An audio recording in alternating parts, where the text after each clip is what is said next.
നമസ്കാരം. Raf talk ഫുട്ബോളിലേക്ക് അവർക്കും സ്വാഗതം. ഫിഫ വേൾഡ് കപ്പിൽ മൊറോക്കോ ക്വാർട്ടർ ഫൈനലിലേക്ക്. റൗണ്ട് ഓഫ് 16 ഏകപക്ഷീയമായ 3 ഗോളുകൾക്ക് അവർ കാനഡയെ പരാജയപ്പെടുത്തി. ക്വാർട്ടറിൽ അവരുടെ എതിരാളികൾ ഫ്രാൻസാണ്. ഒരു കടുത്ത പോരാട്ടം കാണാൻ കഴിയുമെന്ന പ്രതീക്ഷയിലാണ് ആരാധകർ.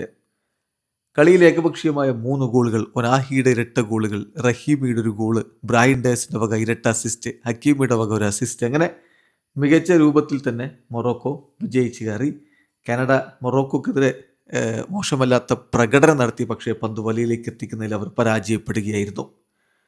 മത്സരത്തിൽ മൊറോക്കോയുടെ മുന്നേറ്റങ്ങൾ നയിച്ചുകൊണ്ട് ആദ്യ 11 സൈബരിയും ബ്രയൻ ഡയസും ഒനാഹിയും മെൽഖന്നൂസും ഒക്കെ ഇറങ്ങിയപ്പോൾ മറുഭാഗത്ത് ജൊനാഥൻ ഡേവിഡിനെയും അതുപോലെ ഒൽവാസിയെയും മുന്നിൽ നിർത്തിക്കൊണ്ടാണ് കാനഡ ഇറങ്ങിയത്.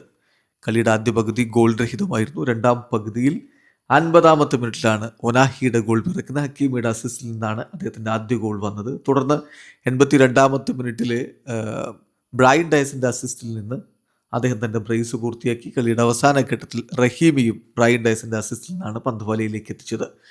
ഇതോടുകൂടി ബ്രയൻ ഡയസിന് ഈ വേൾഡ് കപ്പിൽ 4 അസിസ്റ്റുകളായി. ഒരു വേൾഡ് കപ്പിൽ ഏറ്റവും അധികം അസിസ്റ്റുകൾ നേടുന്ന ആഫ്രിക്കൻ താരമെന്ന റെക്കോർഡിലേക്കും അദ്ദേഹം കടന്നുപോയി. ഏതായാലും മികച്ചൊരു വിജയത്തോടു കൂടി മൊറോക്കോ ഇതാ ക്വാർട്ടർ ഫൈനലിലേക്ക് കടന്നിരിക്കുന്നു. ക്വാർട്ടറിൽ അവരുടെ എതിരാളികൾ ഫ്രാൻസാണ്.